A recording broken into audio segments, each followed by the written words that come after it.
when we think about chatbots, we acknowledge that it's not necessarily new technology. It's something that's been around for a long, long time. I mean, even the more advanced versions of virtual assistants, which were lauded as being so feature tech, Siri came out in 2011, Alexa in 2014. I mean, this is when Happy by Pharrell was just coming out. And it honestly, I mean, it almost seems crazy to me that this technology has been around for 10 years, that once seemed so incredible.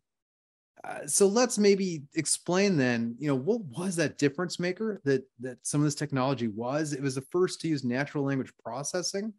And Derek, let's start there. I mean, what was that big difference maker that this chatbots had? And how exactly does the use of NLP or the natural language processing play into that? Yeah. So, I mean, at its core, chatbots were just software applications that were capable of maintaining a conversation with the user, right? And the natural language processing component of that allowed the chatbot to understand the user's intent and then to follow some action based on preset rules and the data that model was trained on.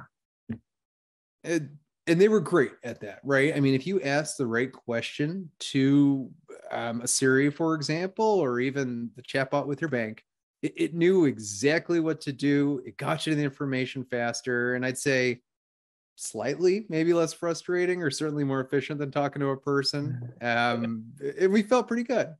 But this is something different, right? So maybe explain then, if that was what we'll call the traditional chatbot for sake of this conversation, what are we seeing now today? What is this LLM and what is that difference that we're now seeing?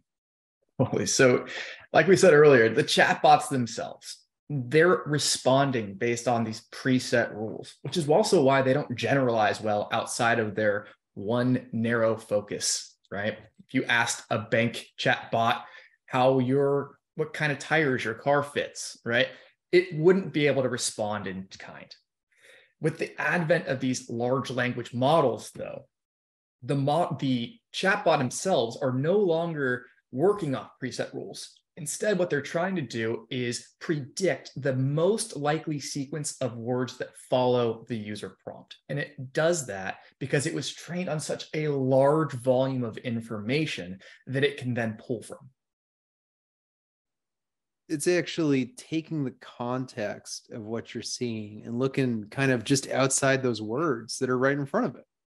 Right. Thinking in a way, I mean, I suppose it's closer to the way a person would, right? Right. We have all of this knowledge stored up inside our head.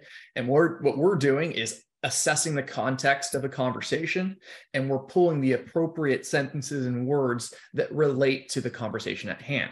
That's what a large language model is doing today. Big difference maker. Big difference. But I mean, obviously, that's also a lot more information, right? Now, we've created traditional chatbots in the past, over the past 5 years. And a lot of it was unfortunately very manual. I mean, there's a ton of training data that you need to get them to, we'll use the bank one, to understand, are they asking for my tax form, for my 1099? What are the 50 ways someone could phrase that? And it gets to some human, for the most part, sitting down, testing that, writing it out. It wouldn't even occur to us to look at tire sizes, let alone every make and model. So how is that possible? I mean, I guess what is this core change that allows us to do it? And maybe the place we start is looking through where the technology is coming from, OpenAI, and where a lot of this new ChatGPT technology comes from.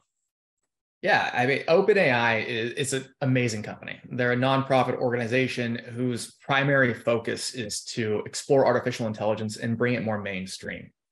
And one of their more revolutionary technologies that they've released is this generative pre-trained transformer, or GPT. These are proprietary large language models developed by OpenAI and deployed for consumption by businesses like us.